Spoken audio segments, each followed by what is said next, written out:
Hey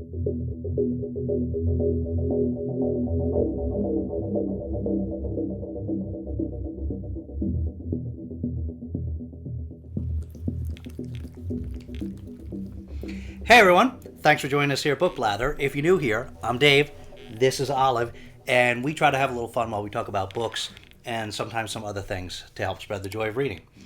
So today we are doing our final installment of Horror Mayhem. So we're into June already, so we got to get this one up.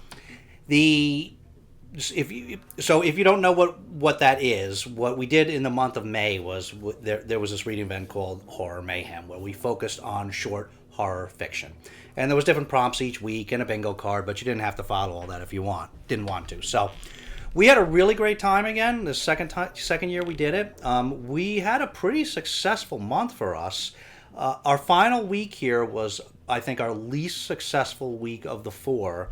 But it was still not bad. I mean, we still got some stuff done, and we're in the middle of one. But we're going to finish it, but we're moving on, and we'll mention that too. But we're moving on because we're into June, so Horror Mayhem has come to a close. So what we read, what we've been doing is we try to read at least one book each week, and we supplement with short stories. So this week was no different. This week we read one short book, only one this time. Like I said, we had a good month. But this time we read Jack and Jill by Keelan Patrick Burke. So this is a horror novella by an author who does a lot of horror novellas. If you've been around a while, you've heard us talk about Keelan Patrick Burke before. He may be our favorite horror writer. I mean, I think it's fair to say that he is. He's more well known for Turtle Boy that he won some awards for, which is a series, and Kin, which is a very violent, longer book. But he's also written a lot of short horror novellas, some of which have been, we've been reading them for a few years now. We've read a bunch of his stuff, and we also read a couple of his short story collections.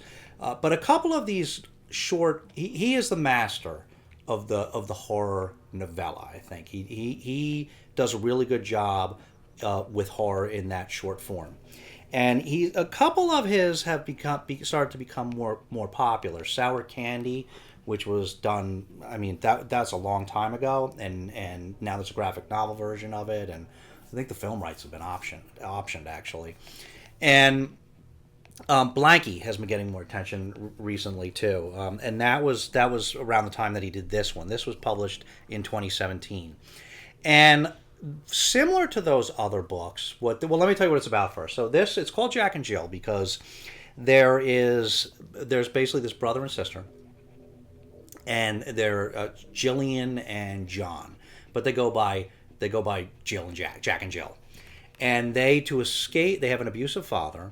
And to escape him, they go up to this, I think it's off of a cemetery of this hill, and they just, they close their eyes and they roll down the hill, they race rolling down the hill.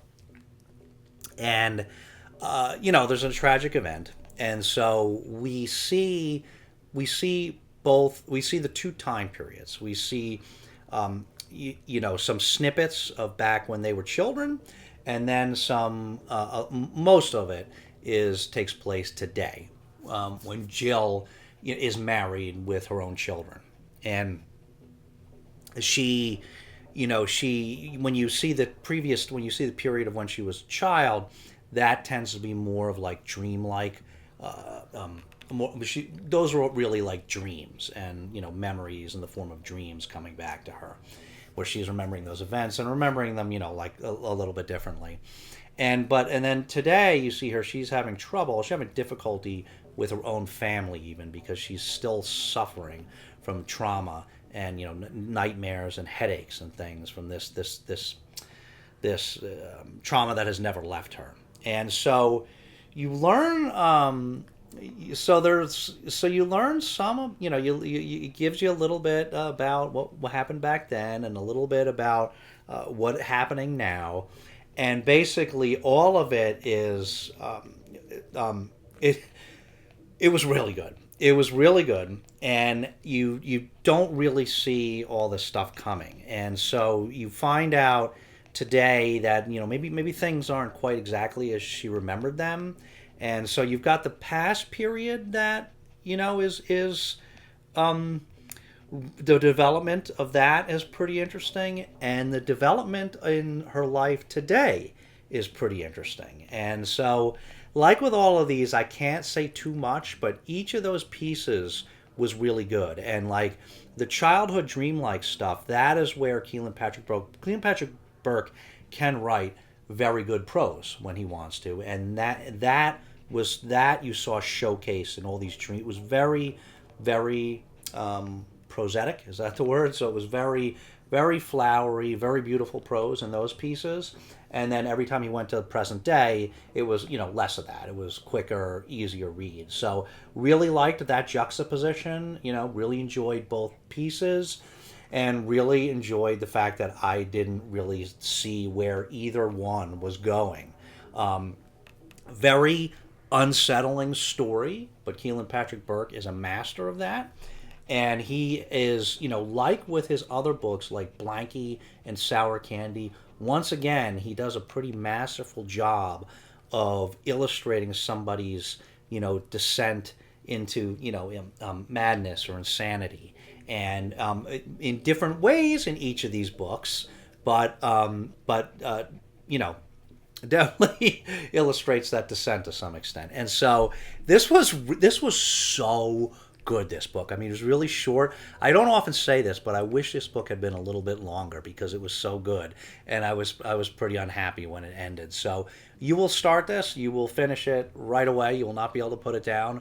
Really good, really good. I mean, we read it over the course of, I think, 2 days, but really good book. I highly, highly recommend this, as I do with all of his stuff.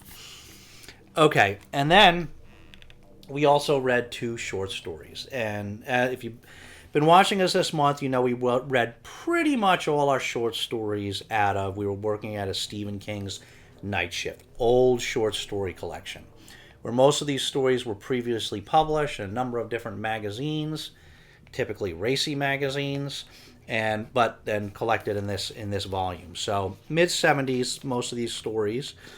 And the 2 we read this time, they were both on the shorter side. So one we read was Strawberry Spring.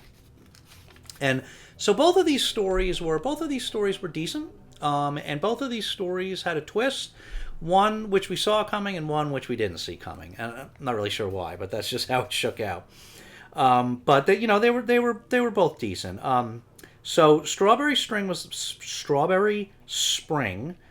the first one, and that was originally published in the November 1975 issue of Cavalier, and I got in the habit of putting those issues up so you could see them.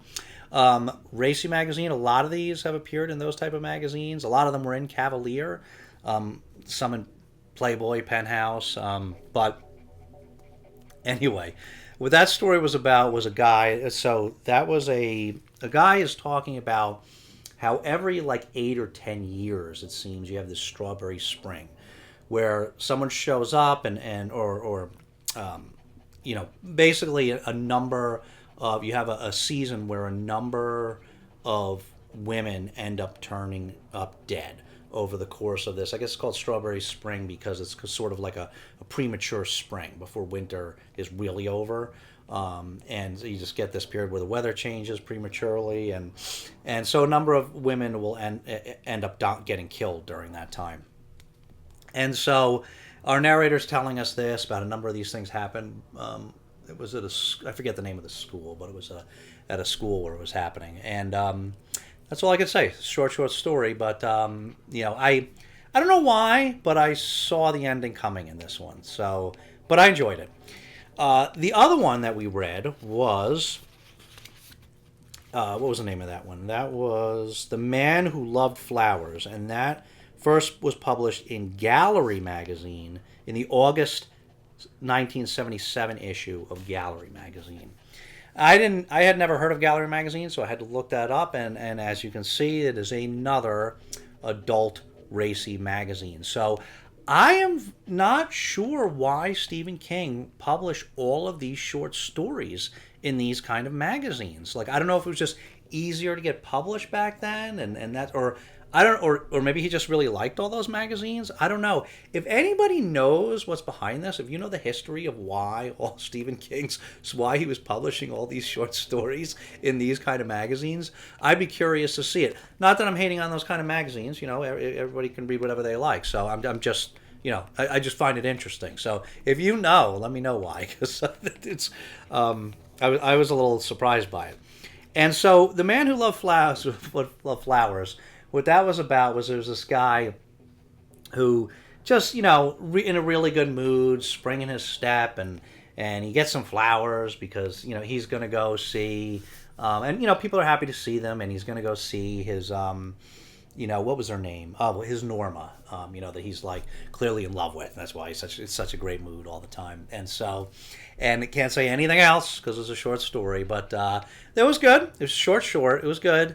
It did catch me. I didn't know what was going to happen, and so yeah, it was decent. So that was those were the short stories we read: The Man Who Loved Flowers and Strawberry Spring. So we also started what was it? What's it called? Oh, Horror Store by Grady Hendrix. So we've read Grady Hendrix before. We read his the Southern Book Club's Guide to Slaying Vampires, which was one of the most addictive books we've read. We read the full-size book we read in a weekend, which we usually don't do, but it was good. We flew right through it. I think we gave that like 5 stars, although we try not to give star ratings too much anymore.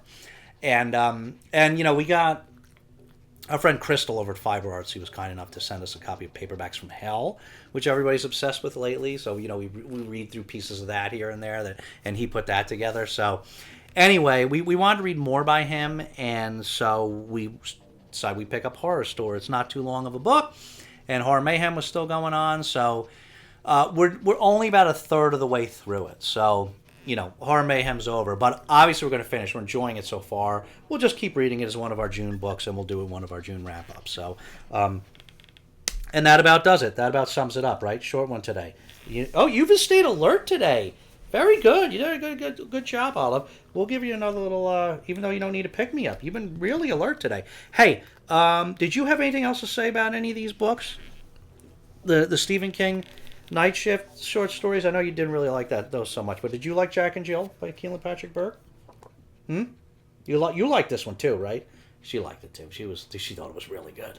And so yeah, so Jack and Jill by Keelan Patrick Burke, the Strawberry Spring, and The Man Who Loved Flowers from the Night Shift collection, and currently reading Horror Store by Grady Hendrix. So that wraps up our final week for Horror Mayhem. Hope you had a good time. If you joined along with us, let us know how you wrapped up the month, if you read any short horror, and let us know if you read any of the books that we talked about today. We're always interested to hear what other people think about them, or if you think you might try them. Highly recommend the Keelan Patrick Burke book, if I didn't say that already. So we'll see you again very soon. We got a number that we got to put up a June TBR. We got a number of things to do, short order here. So we will see you again very soon. But thanks so much for watching. If you don't want to leave anything substantive, you can always leave Olive a puppy emoji, because she does always like to see those. And we've been going on long enough, so we'll see you again. Thanks so much for watching. We'll see you again very soon. But in the meantime, take care of yourselves and each other, and we'll see you next time.